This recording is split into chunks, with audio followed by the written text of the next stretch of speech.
What are we working on today? The Dynamic Encounters Toolkit. This is going to be pretty epic. The thought I've had here, so I've put some details together.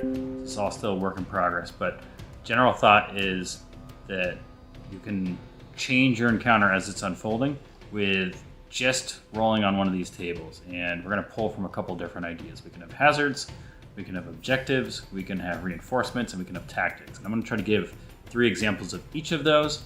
And I'm going to give those for each tier of play. And just because I've had some people asking me for like really high level stuff, like above level 20, I've got a tier in there just for that to give ideas. And so I think we'll do 3 of each to start at least, and that should give us 12 options for each tier with 3 of each of those 4 different types of modifiers. So this should be pretty sweet. So let's see how that rolls then. Let's see. Last thing I gotta do, get this email out. I think.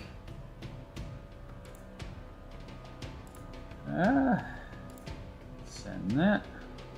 This should work. All right. Email just went out.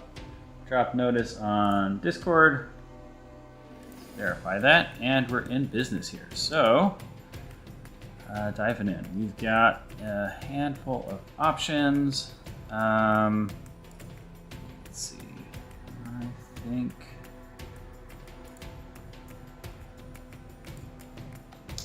looking over at some notes I made here, trying to figure out which I want to pull. So I think I've got the first 3 for all of these being on the reinforcement side. The next 3 I think are going to be hazards. So we've got the first one here, like acid burns through the ceiling and starts eroding the floor. I think the next 3 we're going to go on the tactics side.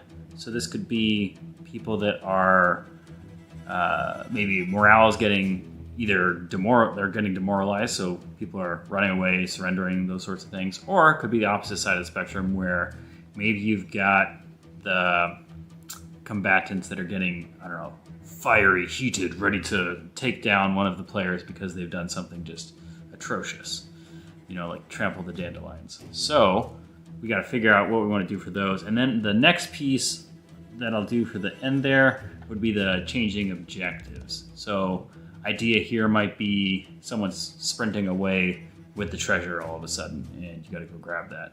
So let's see. I think we've got on tier 2. I had this idea about we could do something where like these are mercenaries. So if we've got it structured, let's see, let me think about this. If we did it where I want to have these so that it's very easy to use and gives you ideas for this. So it's going to have to be a balance between things that are in the encounter or things that are part of the encounter already, because like the first 3, if you have something adding to the encounter, then I can call out exactly what it is. So like that example on this same table here, where an ogre smashes through a wall accompanied by hobgoblins, like you could just add those. You don't need to worry about whatever's already in this combat. And then these things could either be allies to the things you're fighting, or it could be a third hostile force, and now everyone is fighting in a 3-way contest there. So when I'm thinking about this, I'm trying to decide, like for this, for example, I was just thinking we could have 2 veterans that are mercenaries, and they're deciding that rather than doing what they're doing right now, they will change sides for just 50 gold pieces a piece, something like that. And then all of a sudden you've got an opportunity to hire some reinforcements and kind of change that way. But if you're not fighting veterans, then obviously you have to come up with whatever it is you're fighting. So I think that probably makes the most sense still, to just keep it generic if it's not. So we'll just say 2 of the creatures decide they aren't getting paid enough for this and offer to switch sides for 50 gold pieces each. I think the nice thing about something like this is that it's very able to be applied to any situation. So if you did randomly roll this, even if there aren't 2 creatures left and there's only 1, or it's like just a single boss. Like it could still be like you've got maybe it's a mini boss here and he's deciding, you know, I'm not worth it going to keep doing this for my boss. I don't want to die for this. It's not my cause. I just don't feel the passion, you know, that kind of thing. So if we do that, that would mean this should be pretty easy to just run with. I think that should be fine. Let's plan on that. So let's do that. So that's this one. Cross that off the list. Boom, done. Okay. Let's see. Coming up next, we've got. It's an idea about some. I don't know if I like those ones. Let's see. We can do. I'm just looking through a list here I've made of some ideas. I kind of like the sacrifice one. This would be.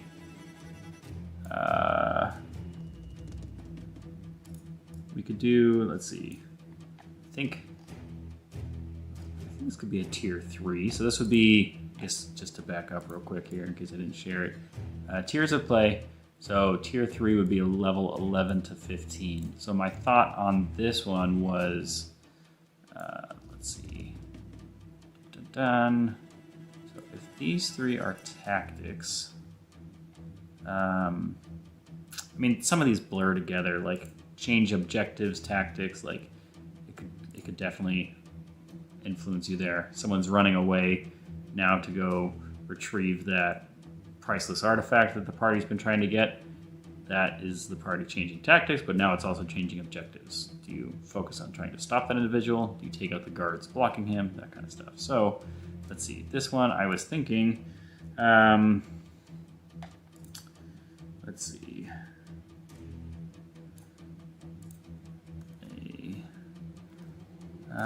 Let's see, 11 to, yeah, we can do an archmage.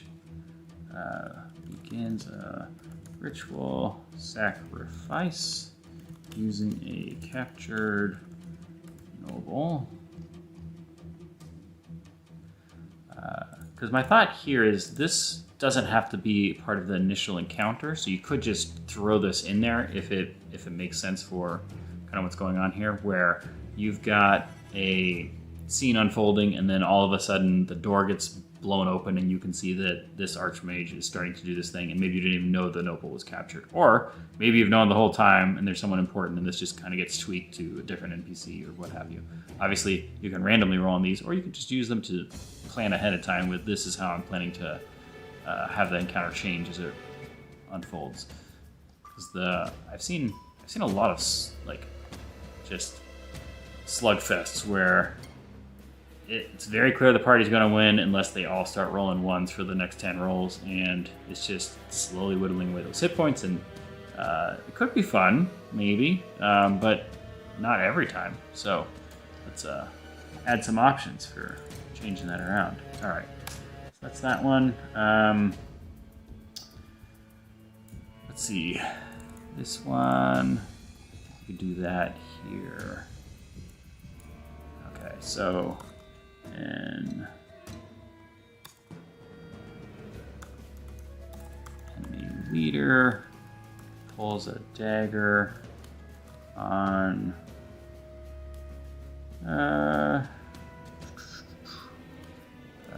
captured ally. Okay, I think that should work there. I think that's a nice low-level one. So you've got an ally that's been captured, and this could be easily revealed at that point. Obviously, it's not great as a first fight kind of thing, but once you're a little ways into the campaign, totally work. So,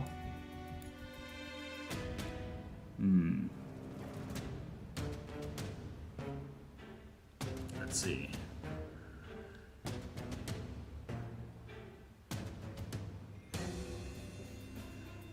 What else we got?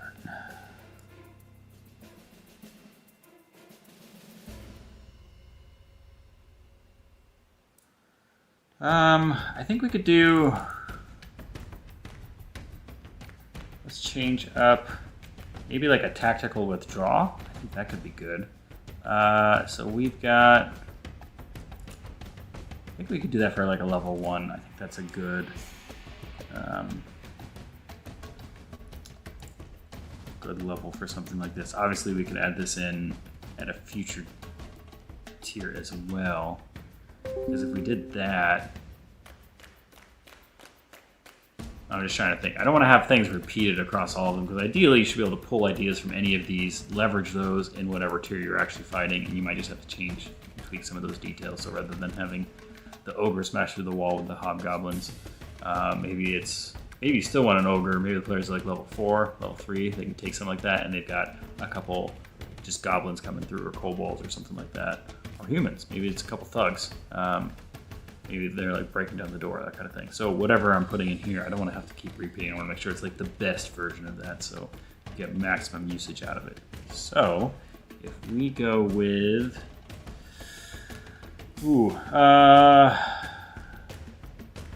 let's see.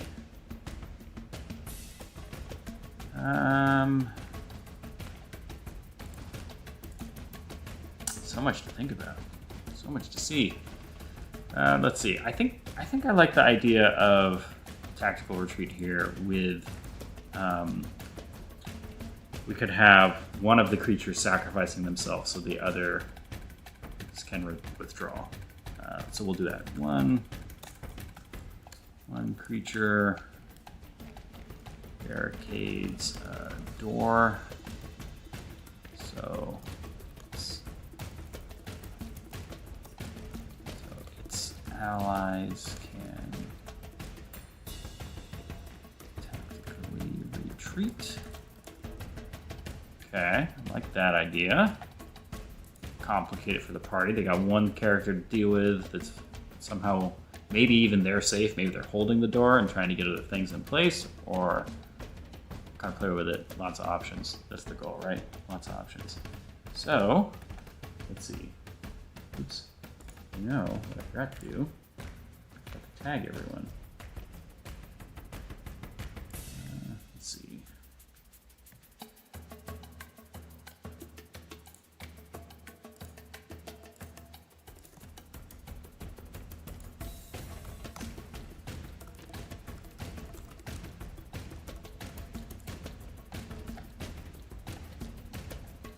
All right,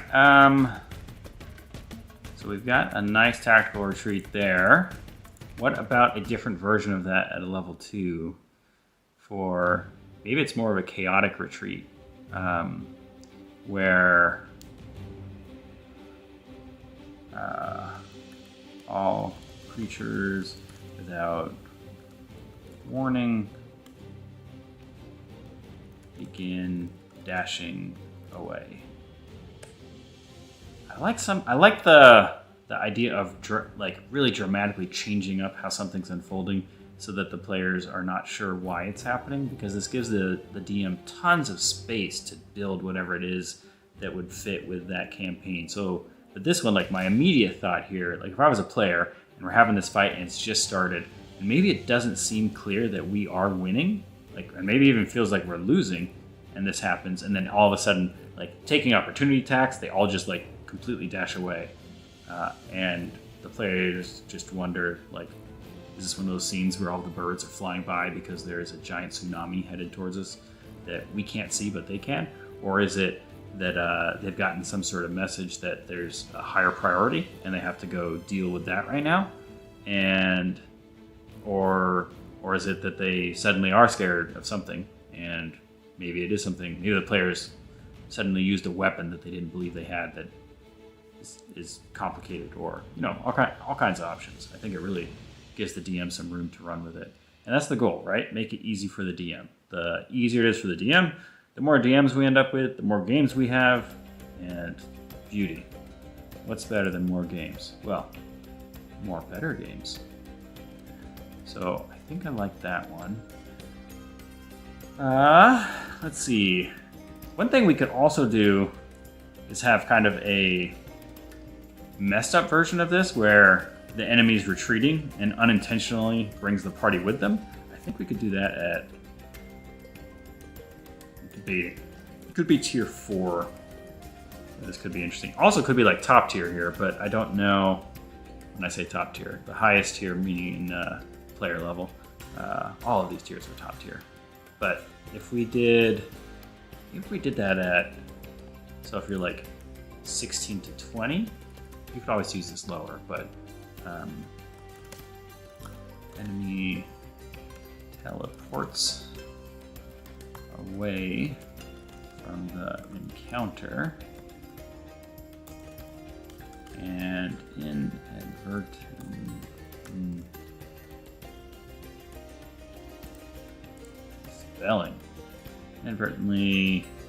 brings the players with them.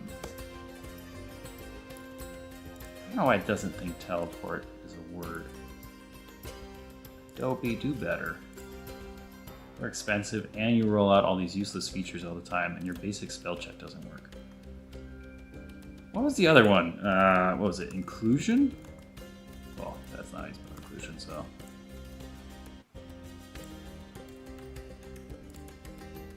Inclusionary.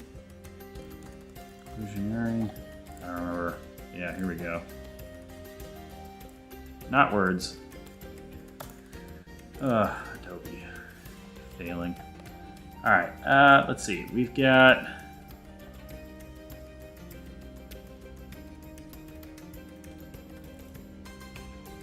What else do we have?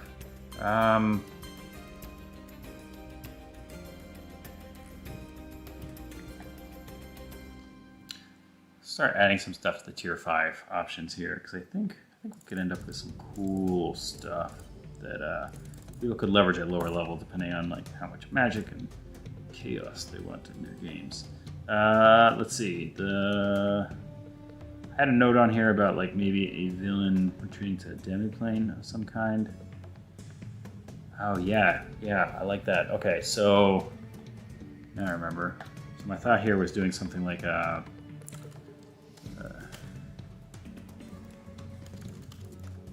demiplane designed.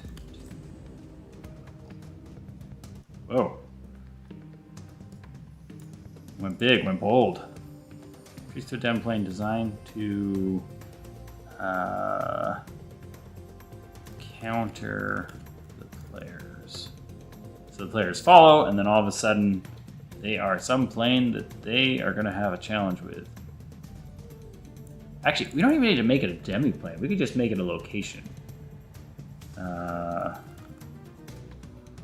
I could also see this as like they follow the BBG, Big Bad Evil Guy, for those of you unfamiliar with the term, into like his home base or like some sort of really difficult to navigate, I don't know, swamp or something, somewhere full of some sort of hazards that will give the villain a leg up. Yeah, something like that. I think that has a nice feel for that tier, where this could really be designed to, I don't know, it's a plane where magic doesn't work, or once you enter this space, silence is forced upon everyone, so communication becomes challenging, and there's no ability to use verbal spells. Actually, you know, that might be an interesting idea. It's just an option in general. This could be like a terrain hazard. I actually feel like this could be a nice low-level one, where it doesn't just immediately like kill everyone, but you would have the option here that you know, what happened to that acid one? Am I crazy? Oh, that's because I'm not looking at that one. Okay, so jump back to the terrain one here. So I think the way I would do this is we could have it where a magical effect backfires and creates a zone that is silenced.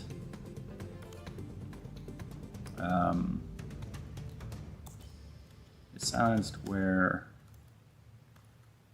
creatures can no longer hear.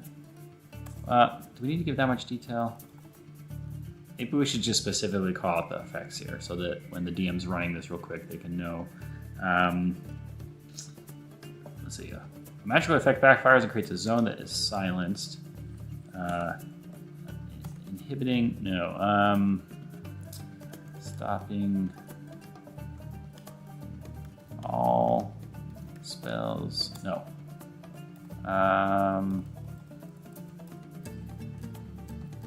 I need to change the wording of this later, but effectively it'll just be that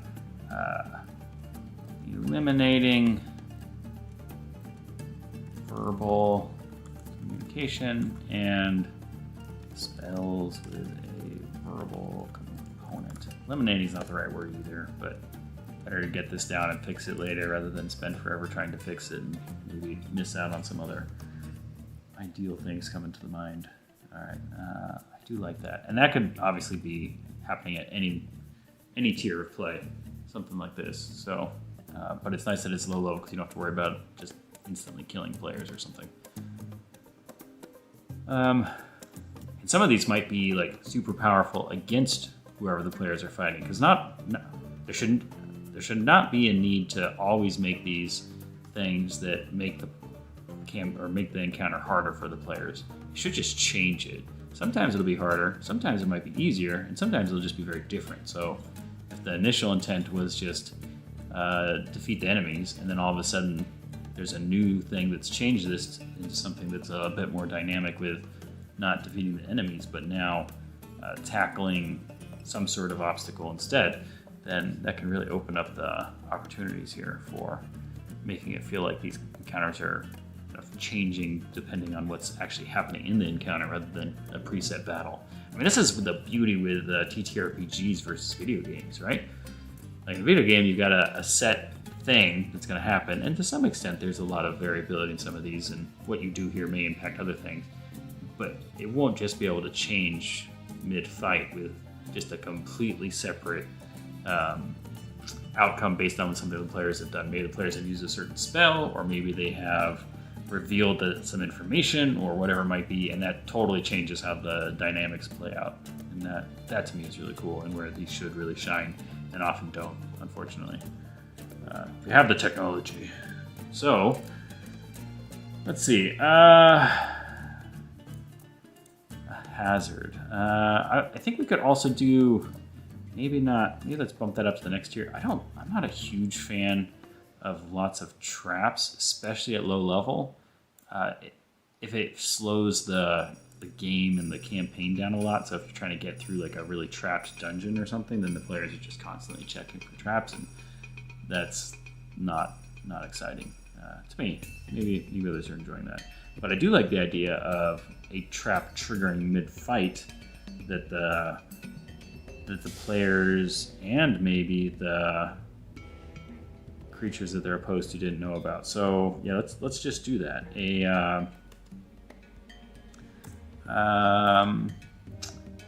What do we want this to be? A poisoned dart trap unexpectedly triggers mid-fight.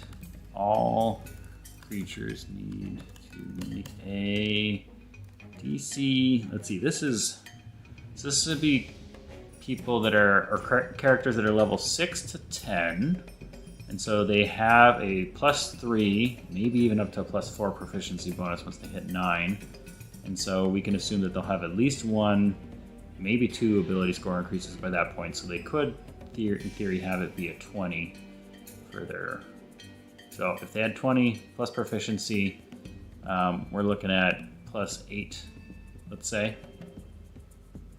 So if it's a +8, let's make it DC 15. I think that seems not overly challenging at that level of play, but still a dangerous hazard, especially if you don't have proficiency in. We're gonna have this be a dexterity saving throw.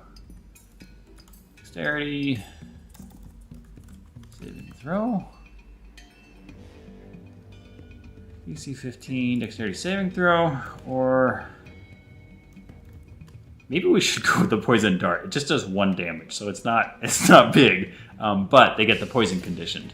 Suffer 1 piercing damage and are poisoned for 1 minute. Yeah. We should make the DC. Should we make the DC higher? The damage is low, but all of a sudden having disadvantage and everything is potentially problematic. But can also change this how this plays out. So if one creature clearly gets poisoned on the opposing team, the players can force or focus fire on that creature, or ignore it if it's not going to be able to do that much damage to it, depending on what's happening. All right. I think I like that.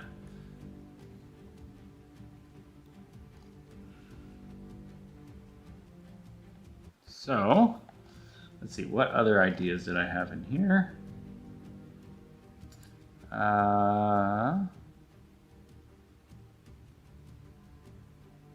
Ooh, I like let's do something like that, because that could be, we do this at a higher tier. And let's see, sinkhole suddenly appears and players fall. Ooh, we could do 1d100 feet, because then this will be some amount of fall damage. So worst case scenario would be 60-10. Let's see, so 60-10.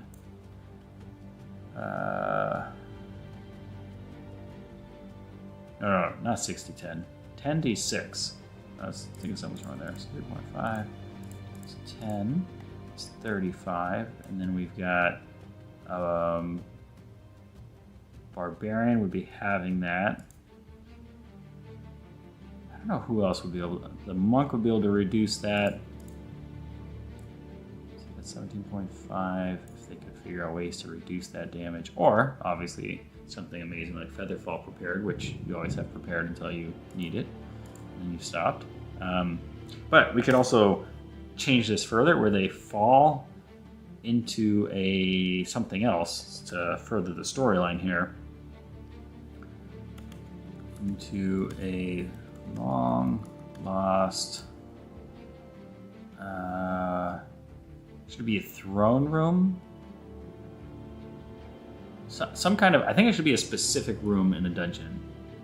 Well, dungeon maybe is the wrong term, because it could be a castle that's sunk underground, or all kinds of things. Into a long lost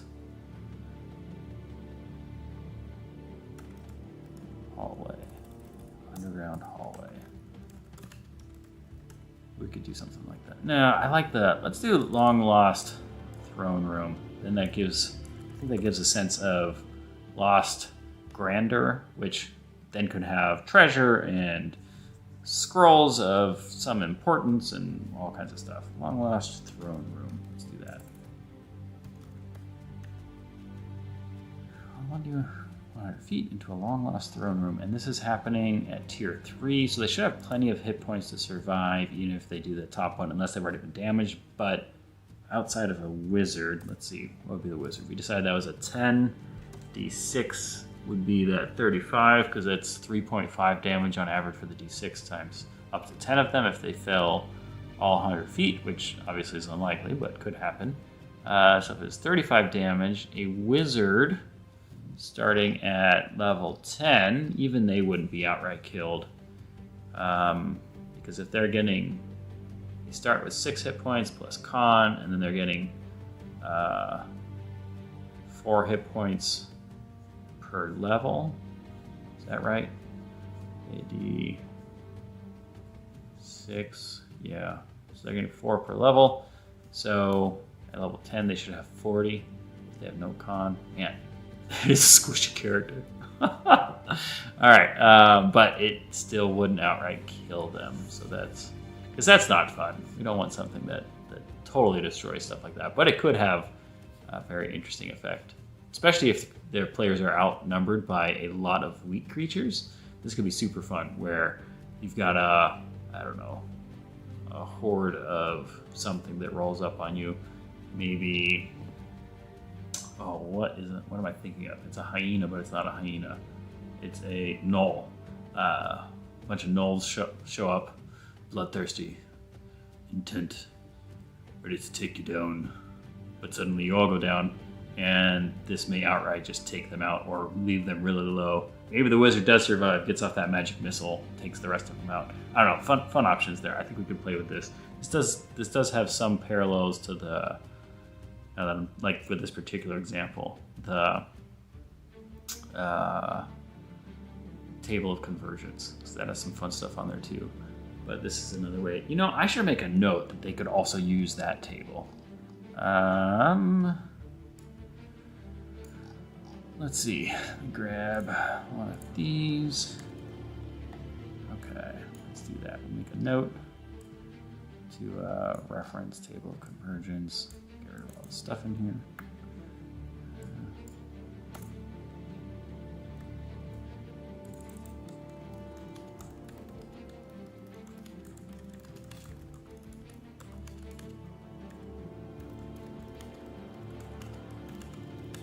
All right, that should work.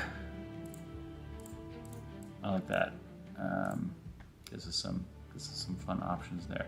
All right, I do like this though, where they fall, because the other one, I think they found like a lost prisoner or something like that with a very similar option. But the throne room gives some additional ideas here, and I think that will give that more of a. Ooh, we may have found some treasure. Because what's better than randomly finding a potential treasure room on as your encounter unfolds? Okay, let's go with that. And the players likely also have ways to mitigate this. There's plenty of players that may have a fly speed at this point, or at least a way to keep Featherfall remembered as your active spell for the day. Prepared, that's the word I'm looking for. Okay. Let's see. We could do.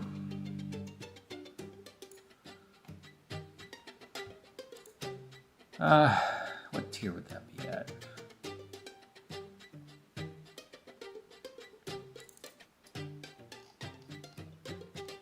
Think about a giant lightning bolt slamming into stuff, but I don't know if I want to run with that.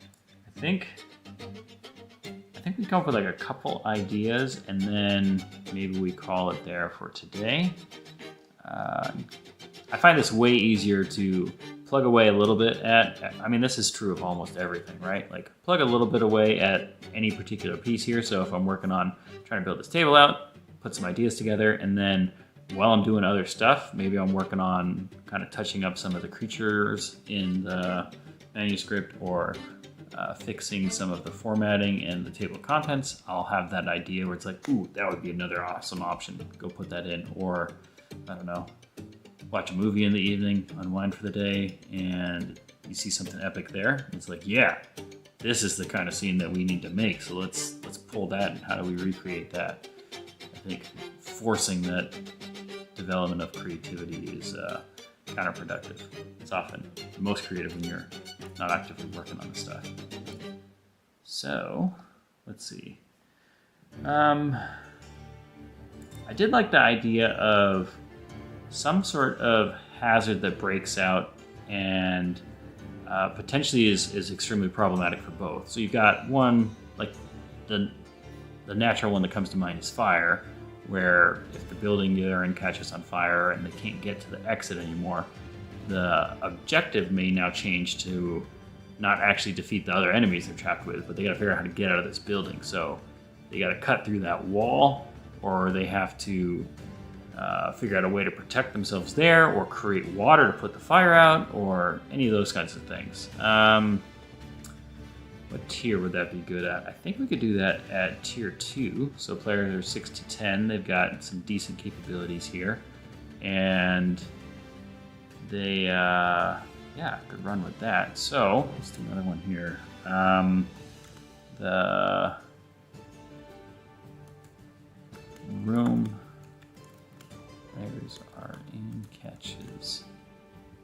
Or actually, we'll make it even better than that. We'll do the building the players are in has caught fire, and the door to the room, actually, it might not even be the door, and the entrance to the room collapses.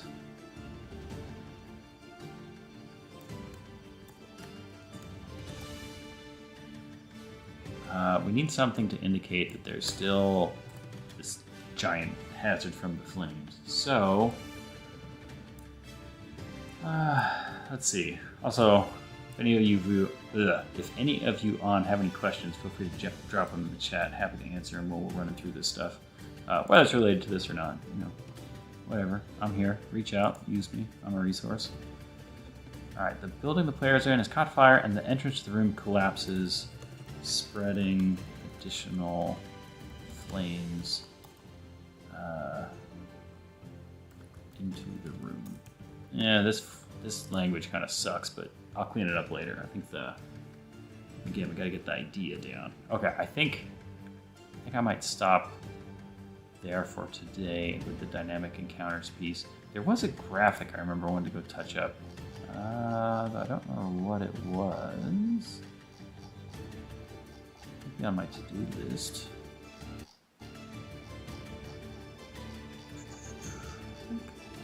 Oh yeah, I still gotta figure out where I want to stick some of this stuff. We got some cool stuff. I'm planning to put some of those in the GM section we're working on now, but haven't totally... Did I finish all of the subclasses? I think so. Really like how this one turned out. Obviously it's a little blurry. We got it, well, I can't see you. Where did... There you are. Okay. High performance. Yeah. I realize there's like a crap load of content in here, so it has to degrade performance, but sometimes it's just hard to see what those images actually look like. So, yeah. Looks good. Okay. Alright, past distractions, that one. Huh. I don't see the image I was thinking of. These all look pretty good. Yeah, I think looking at these, I'll have to figure out where I want to put these. I think this would be, a solid option for diving a little bit further into the underground, like the criminal faction. That could be pretty cool.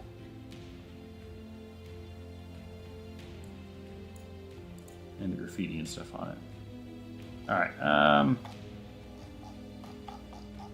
well, if I don't see that one, we can skip that for now. Did I have a placeholder here? I think I do. I think I want to get rid of this page because I think I actually want this space for something else. Let's delete that spread. Really? What's on this page? Oh. Empty text box. Is that the only thing then? Yeah, okay. In business. Alright, Game Master Tools. I'm going to add another 2 pages over here. Okay. Alright, because that gives us a bit more to work with. We're getting close to maxed out on content here. We've got about a month left or so before we need to get everything finalized. So we're moving right along on track here, and gotta get those last illustrations. I gotta figure out what I'm gonna put here. If anyone has any idea as for the Game Master section, I'm gonna have a series of tools in here and that you can use in your games, but also some ideas on, or not ideas, some expansions on some of the lore and some of the world building pieces to make it easier to adopt these to whatever your setting is, or just run them in the setting. Yeah, I think that all looks okay.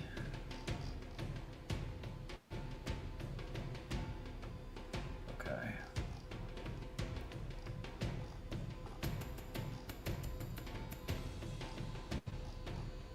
All right. Just had another idea for one of these. That's what I'm saying. Step away, all of a sudden, boom, ideas strike. I'm finding it much easier to fill out this tier 1. I think that's where a lot of the games happen. And it will be harder to fill out this tier 5 because it has to be stuff that feels... Oh, this is... Oh, this one is not a copy, kind of. Alright, so we have a reinforcements one.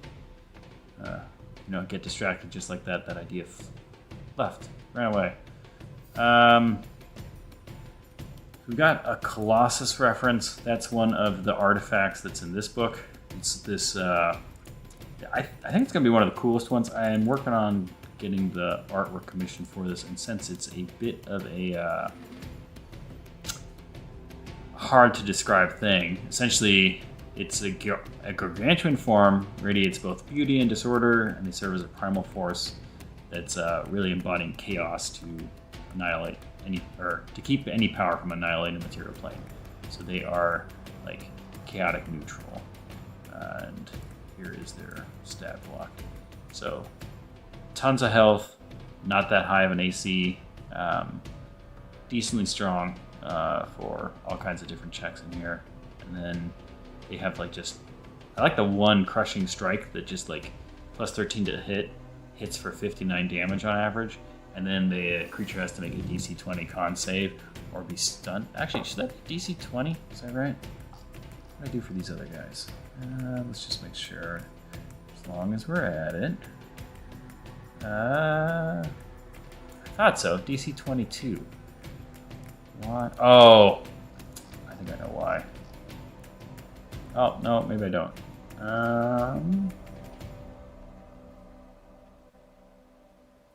Because this attack, this is the only one where he's using strength for his attack and it's not maxed.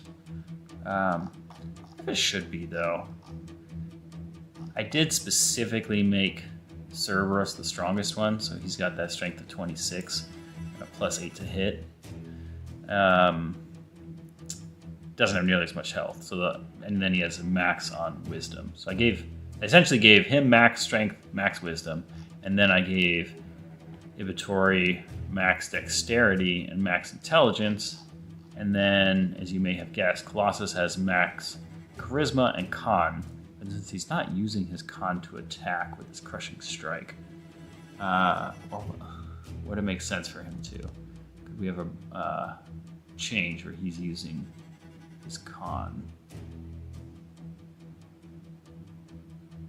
I guess that could make sense. So maybe what he's doing here is he's actually crushing things with his weight and like his body. I almost imagine this is like just rolling over things.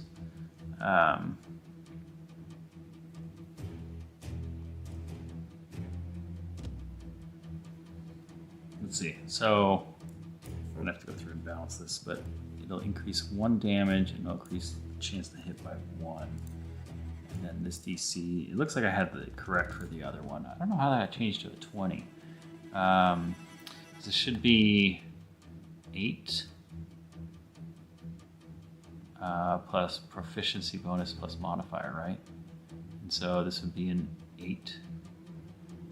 And then they've got a 6, so that's 16 plus 6, so that's 22. 8 plus proficiency bonus of 6. Well, let's see, 8 plus con bonus of 8, 16 plus proficiency bonus of 6 makes that 22. Yeah, okay. All right, well, that's resolved. It looks like it was 22 everywhere else. I don't know why I missed that one. Final proofreading incoming. Seriously, though. All right. Okay. Yeah, so, sorry, jumping back.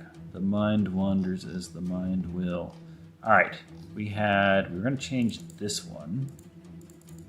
I think I don't have a good idea for that one at the moment, so we'll circle back to that. It would be a high-level reinforcement style thing.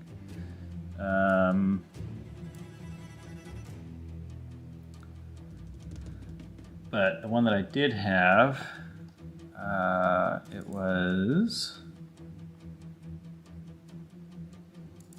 Oh yeah, it was the tactics change here. I was just gonna do like a real basic one where an enemy is completely demoralized. Actually, you know what? We could just make this just a creature. Or maybe we should even do player.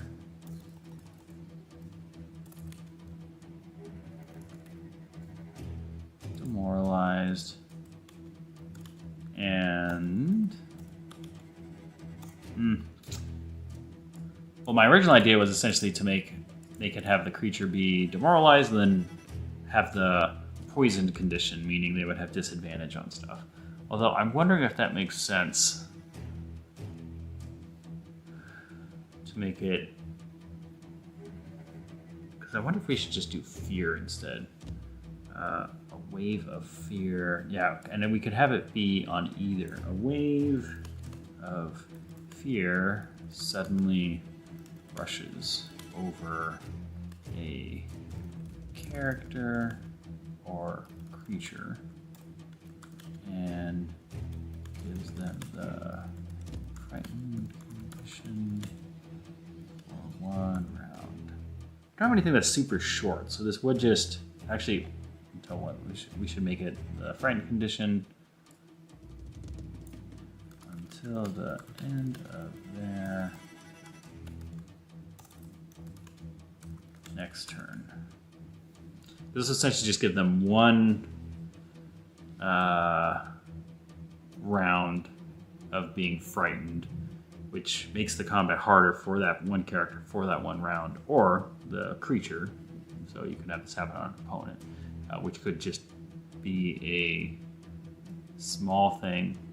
Because we don't need all of these to be like huge. We just need this to feel like dynamically taking into account what's happening in the game. And so this could easily be 1. All right, cool. Well, I think this is coming along. I think we got like, I don't know, 12 options between all of the different things hammered out today. So solid. And then, yeah, some good stuff. All right, well, if anyone does have any questions, feel free to leave them in the comments below. I will take a look at those. I also, right now, I've got, let's see if I can find my tab with, here we go. I'm gonna make this part of this free preview here. I'll put a link to it in the description or the chat. I can probably do the chat once this thing wraps up. I'll make a comment on the video, but you can pick this up right now for free. It's 110 pages of awesomeness, so highly recommend grabbing it. But yeah, I think I keep building out some of these tools, and I want to make them available so that people can access them and use them and make their games all the more better. So I hope you had fun jumping in and working on this stuff with me today, and it's going to be magical once I finally get everything polished and headed out towards you. So I'll update the work in progress probably in 2 or 3 weeks with the next draft with some more stuff in here once I get a few more of these pieces polished. And then I may have one more version before the final comes out, or the Echoes of the Shattered Age may hit their production ready version shortly thereafter. And I think the timeline still should be on track as May. There might be slight tweaks to that when I get feedback from the printer, if there's any text or anything that needs to be shifted. I like to try to keep those in sync so I don't have a whole bunch of files sprouting out. So I might do a few more updates after that, depending on our pre-flight checks for getting the manuscripts actually physically printed. But yeah, anyways, cruising along.